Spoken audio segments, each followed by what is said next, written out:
Hello, my name is Captain Kelly Muniz, Commanding Officer of Media Relations Division of the Los Angeles Police Department. This critical incident community briefing is intended to provide you with information about an officer-involved shooting that occurred in 77th Division in the city of Los Angeles on July 13, 2024 at around 10:25 p.m. You're about to see relevant video footage and learn about other evidence and police procedures related to the case so you can have a better understanding of what occurred based on what we know right now. The LAPD conducts very thorough use of force investigations, which typically require investigators to interview multiple witnesses, view numerous hours of video footage, and analyze a significant amount of forensic evidence. We are still at the very early stages of this investigation, which can often take up to a year to complete, and our understanding of this incident may change as this additional evidence is collected, analyzed, and reviewed. We also do not draw any conclusions about whether the officers acted consistent with our policies and the law until all the facts are known and the investigation is complete. A word of caution: the images and information you're about to see may be disturbing. When a police officer uses force to arrest a suspect or defend against an attack, it can be graphic and difficult to watch. In addition, there may be strong language used by those shown in the video. Viewer discretion is advised, especially for young children and sensitive viewers.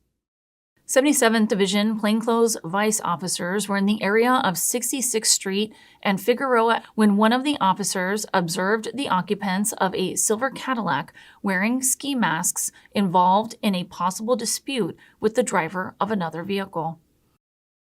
A portion of this incident was captured on surveillance video.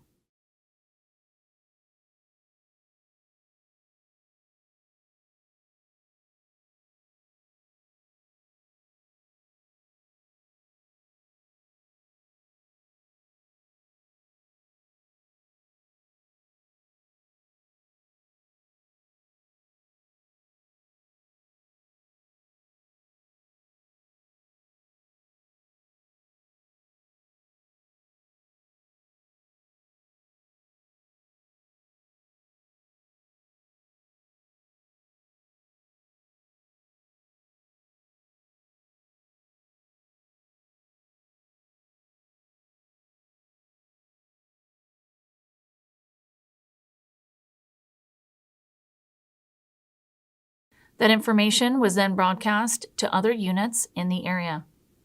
Here are the corresponding radio broadcasts. What's up with this vehicle right here at the intersection? Looks like they fucking TC'd into each other or something. Is there a black and white available? Camry going southbound, taking off from a gray Cadillac CTS. Follow that car because they were all masked up. Follow that car. Follow that car. Roger, we're going to be following the gray Cadillac westbound. Mike, did you see him TC into that Corolla for the Camry? Yeah, it was kind of strange. I don't know if they were together, but they pulled in front of that car, that Toyota Camry, and then they jumped out and they were masked up. Then they continued southbound on Denver. Roger, we saw a bunch of heads jump out on the Cadillac, and the Toyota took off southbound. We still have it going eastbound 67th Street from Figueroa. Roger, just call it. Have them stop them. Roger, southbound Figueroa. Heading up The Cadillac is going to be following that same Camry. They're both, yeah, they're going to be following. I don't know if it's road rage. Cadillac is northbound Figueroa. Just follow and see what they do. Roger. A vice supervisor who is driving by himself in an unmarked vehicle observed the Cadillac and followed it as it traveled eastbound on 66th Street. He's getting in the number 1 lane now. He's about to make a turn. Disregard. He's about to make an eastbound turn on 6-6. He's at Flower right now. Looks like he's setting up to make a southbound turn. Actually, he's taking the curb, 6-6 and Flower. As the Cadillac approached Flower Street, the vehicle pulled over to the south curb, then turned north and stopped, blocking both lanes of traffic on 66th Street. 2 male passengers of the Cadillac then exited the vehicle, and 1 masked passenger approached the front driver's side of the vice supervisor's vehicle, resulting in an officer-involved shooting.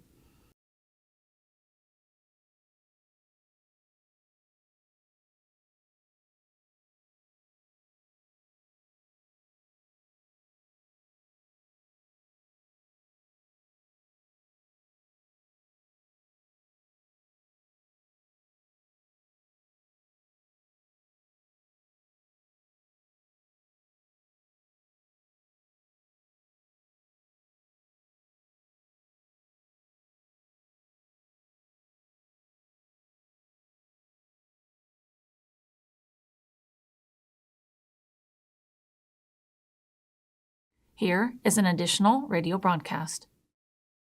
12 Victor 10, Officer needs help, shots fired. 6-6 and Flower. Suspect is southbound Flower in a gray Cadillac. That masked passenger was later identified as Ricardo Ramirez. Ramirez was struck by gunfire and was subsequently taken into custody. Immediately following the officer-involved shooting, the officers requested a rescue ambulance. While waiting for the rescue ambulance, officers attempted to render aid until paramedics arrived. A portion of this incident was also captured on the responding officer's body-worn video. Body-worn video cameras are used by most officers assigned to field duties. They are worn at chest level and capture a general perspective within line of sight from that angle. The angle of the camera prohibits viewers from seeing everything the officers saw and experienced. Upon activation, both audio and video will turn on. However, body-worn video cameras have a buffer of video without audio from the previous 2 minutes prior to activation. This feature is designed to capture incidents that occur suddenly when an officer doesn't immediately activate the camera. Here is body-worn video from the officers involved in this incident. 6-5, coming up on Hoover. Hey, you alright? He's gonna be southbound Hoover. Yeah, I'm gonna hook him up. Yep. Go on. Down Flower, vehicle, older model Hoover Cadillac. Suspect multiple occupants with black mask, westbound 6-5 from Aurora. And you're doing a 77 frequency. Suspect southbound Hoover. Hey, he's shot. Get an RA from him. Shot in the chest. Southbound Hoover from 6-5. Okay. What? Oh, Hoover. You guys have a medical kit or shirt we can render aid? Vehicle last seen 6-8 went to Hoover. Down 6-5 from Menlo. 6-8 to Menlo. We're gonna render aid. You got a shirt or something, Sarge? You have a shirt or something? Frequency, Policy 5 is in pursuit of a shooting suspect westbound 6-5 from Menlo. Any question back to 30 supervisor. Also, let me get an RA. 6-6 west of Flower for suspect down, one shot in the chest. Approximately 25 years old, male, not conscious, not breathing. Let me get a crime scene, Fig, Flower, and between 6th Street. You stay with me. 3-5, hold air. We're following the suspect. Shooting. Heading westbound 6-5 from Kansas. No. 3-5, continuing northbound Budlong. Hey, Sarge, leave the car right there. Westbound 6-5 from Budlong. Hey, let me see if he has a pulse. Policy 5 is in pursuit of a shooting suspect westbound 6-5 from Budlong. Vehicle's older model, silver Cadillac. Yeah, no pulse. Roger, alright. Oh, he's taking some breath. 3-5, now continuing northbound. Can you take the handcuffs off so we can do CPI? Vehicle's gonna be blacked out. Side. In a position here, still blacked out with a red there. And they'll be coming up on Vermont, eastbound Slauson. The units at Slauson and Vermont hold. They break, southbound units break. Vehicle's still blacked out, eastbound Slauson and Vermont, going through red light. White line. Los Angeles Fire Department paramedics responded and transported Ramirez to a local hospital to be treated for the gunshot wound he sustained during the incident. While there, Ramirez was pronounced deceased by medical staff. Ricardo Ramirez was an 18-year-old resident of Richmond, California. Immediately following the officer-involved shooting, the second masked passenger entered the Cadillac and was driven out of the area. Responding 77th Division uniformed officers observed the Cadillac and initiated a vehicle pursuit. The driver refused to stop, continued accelerating at a high rate of speed, and committed numerous traffic violations, ultimately leading officers onto the northbound 110 freeway. A portion of this incident was captured on the responding officer's digital in-car video. Most marked vehicles assigned to patrol have a camera mounted inside which activates when the emergency lights are turned on. The camera can also be manually activated. These digital in-car cameras have a buffer of video without audio. Upon activation, the camera goes back 1 minute and starts recording. Here is digital in-car video from the officers involved in this incident. Alright, I got him coming out the other side. And yep, sure enough, northbound, 110 freeway, from Slauson. Notify C3. Northbound 110 from Slauson. Roger, these people notified. We're gonna get 5 units with that pursuit, please. 5 units and a code robber. Wait. Did we? No, that's fine. Keep All going. units, code robber, northbound 110 from Slauson, code robber, northbound 110 from Slauson, requesting 5 additional units in the pursuit for George 30. Blackout still all the way over the right lane. Right lanes all the way over. I'm losing them in the Keep south. going. He's over there on the right. If you want to choke them, get over Total systems confirming. Sorry. Primary on that pursuit. The service will be northbound on the 110 freeway, approaching Vernon. Requesting back Vernon. Northbound 110 251 vehicles are blocked out. After a lengthy pursuit, California Highway Patrol took over at the eastbound 10 freeway to the northbound 15 freeway interchange. The pursuit terminated on the northbound 15 freeway and State Route 138 in San Bernardino County. This is where 3 occupants were taken into custody without incident.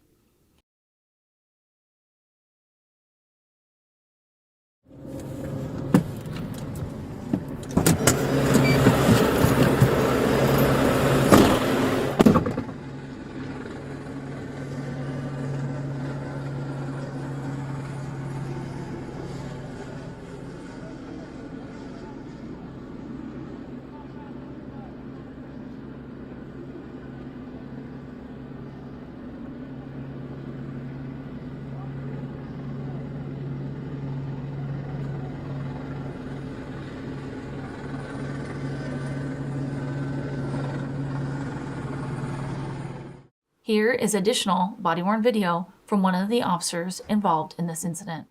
Is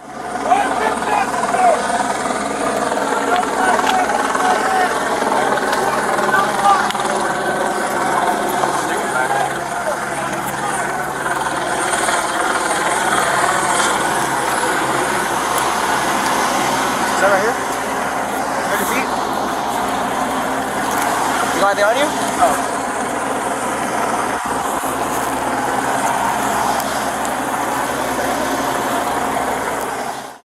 The driver of the Cadillac was arrested for felony evading. The other 2 occupants were later questioned and released.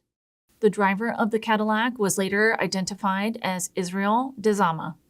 On July 16, 2024, the Los Angeles County District Attorney's Office filed the following charge against Dezama. 1 count of felony evading. Israel Dezama is a 26-year-old resident of Pittsburgh, California. As a part of the investigatory process, a pursuit investigation was also initiated. This pursuit investigation will be reviewed by the department upon completion for adherence to the law and department policy. In the next several months, the LAPD will continue to investigate and analyze this incident. We will continue interviewing any new witnesses that may come forward and complete any forensic tests. After the investigation is complete, our Critical Incident Review Division will forward their findings to the Chief of Police, who will make his recommendation to the Civilian Board of Police Commissioners. The board will evaluate the evidence to determine whether the officer's tactics, drawing and exhibiting a weapon, and use of deadly force in this instance met the high standards expected of all Los Angeles police officers. If you would like more information on how the LAPD investigates all serious uses of force, visit lapdonline.org, where you can find the LAPD's use of force policy and procedure. Thank you for taking the time to view this critical incident community briefing.